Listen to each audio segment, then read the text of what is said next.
और चलिए आगे बढ़ते हुए बात अब बड़ी खबर की करते हैं। बड़ी सियासी खबर, बालाघाट में प्रधानमंत्री नरेंद्र मोदी ने आज हुंकार भरी और बीजेपी प्रत्याशी के पक्ष में जहां माहौल बनाया तो कांग्रेस पर एक बार फिर से जमकर गरजे हैं। कहा कि धमकी ना दे, महाकाल का भक्त हूं। कांग्रेस अपनी पुरानी मानसिकता में जकड़ी है। इंडी गठबंधन देश के विकास को रोकना चाहता है। बालाघाट में प्रत्याशी भारती पारधी के लिए वोट मांगे। इस दौरान मंडला से प्रत्याशी हैं फग्गन सिंह कुलस्ते, वो भी मौजूद रहे। प्रधानमंत्री ने कहा कि मुझे धमकी ना दें, मैं महाकाल का भक्त हूं और महाकाल के अलावा केवल जनता जनार्दन के आगे ही मेरा सिर झुकता है। ये बड़ी बात प्रधानमंत्री नरेंद्र मोदी ने कही और एक बार फिर से मध्य प्रदेश के इस मंच से कांग्रेस पर निशाना साधा।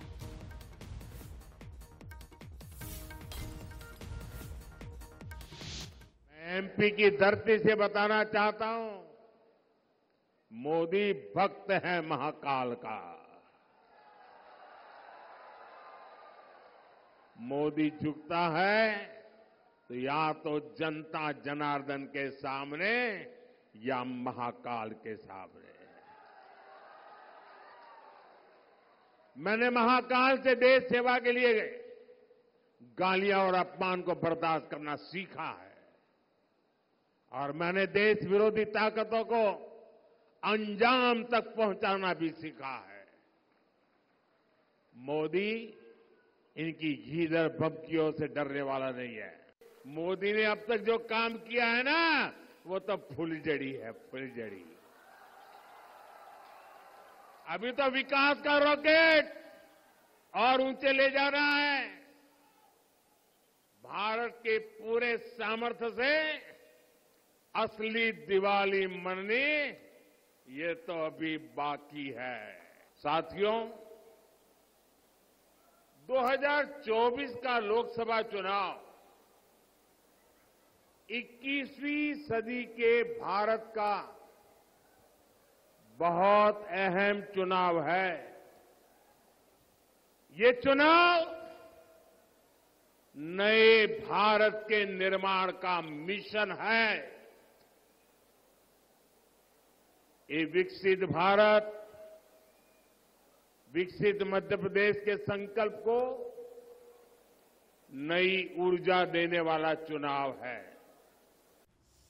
और चलिए, प्रधानमंत्री नरेंद्र मोदी ने जिन शब्दों का प्रयोग किया, जो भाषण उन्होंने दिया है, उसके पीछे के मायने क्या है, क्या मैसेज देने की कोशिश उनके जरिए उन्होंने इस जरिए की है, वो जरा समझने की कोशिश करते हैं। सीधे रुक करते हैं। हमारे साथ इस वक्त महाकौशल ब्यूरो चीफ निशांत विसेन जी लाइव जुड़ गए हैं। निशांत जी, बहुत महत्वपूर्ण बातें मध्य प्रदेश के इस मंच से प्रधानमंत्री नरेंद्र मोदी ने की है।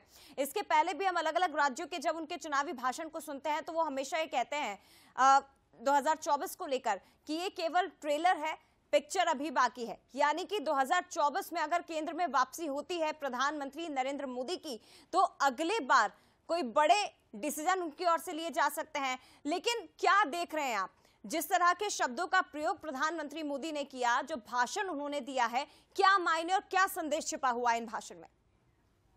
जी बिल्कुल, बारिश की आशंका के बीच आज मौसम ने बीजेपी का साथ दिया। प्रधानमंत्री की रैली बालाघाट में हुई, एक बड़ी जनसभा थी जिसमें बालाघाट, सिवनी और मंडला जिले के लोग पहुंचे। यहाँ पर दो कॉन्स्टिट्यूएंसी को उन्होंने एड्रेस किया, मंडला को और बालाघाट को। दोनों जगह के प्रत्याशी फग्गन सिंह कुलस्ते और भारती पारधी यहाँ मौजूद थे। प्रधानमंत्री ने राष्ट्रीय स्तर की बातें की, मध्य प्रदेश की बातें की और इसके अलावा उन्होंने लोकल की बात की। उन्होंने बालाघाट के चिन्नौर चावल का जिक्र किया जिसे जीआई टैगिंग है। इसके अलावा उन्होंने यहाँ के वारासिवनी कस्बे की चंदेरी साड़ियों का भी जिक्र किया। उन्होंने कहा कि वो चंदेरी साड़ियों को बनारसी साड़ियों जैसा मार्केट दिलाना चाहते हैं। यानी उन्होंने लोकल को कनेक्ट करने की कोशिश की। बेहतर तरीके से उन्होंने बताया कि बालाघाट के आसपास किस तरीके से नेशनल हाईवे का जाल बिछाया जा रहा है। इसके बाद जब बात आई मध्य प्रदेश की, तो उन्होंने साफ कहा कि पूरी ताकत से मध्य प्रदेश में बीजेपी चुनाव लड़ रही है और कांग्रेस कहीं भी नहीं ठहरती। दरअसल महाकौशल का ये मैसेज इसलिए भी मायने रखता है क्योंकि यहाँ से लगी हुई सीट छिंदवाड़ा भी है, जहां पर बड़ा सियासी घमासान इस वक्त मचा हुआ है।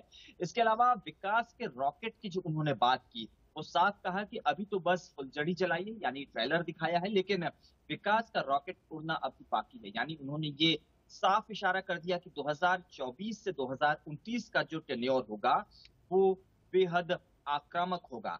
मोदी 3.0 के लिए नरेंद्र मोदी बिल्कुल तैयार दिखे और क्राउड से भी आज उन्हें काफी अच्छा समर्थन मिला। आदिवासी बाहुल्य ये सीटें हैं, तो यहाँ से किसी तरीके से छत्तीसगढ़ को भी ये मैसेज देना था। और बीजेपी मिशन 29 में जिस तरीके से जुटी हुई है, आज की ये रैली बहुत रिमार्केबल थी और अब महज 1 हफ्ते का वक्त प्रचार थमने में बाकी है, तो हम ये मान सकते हैं कि यहाँ से चुनाव प्रचार और रफ्तार पकड़ेगा, क्योंकि अब कार्यकर्ताओं का जोश हाई है।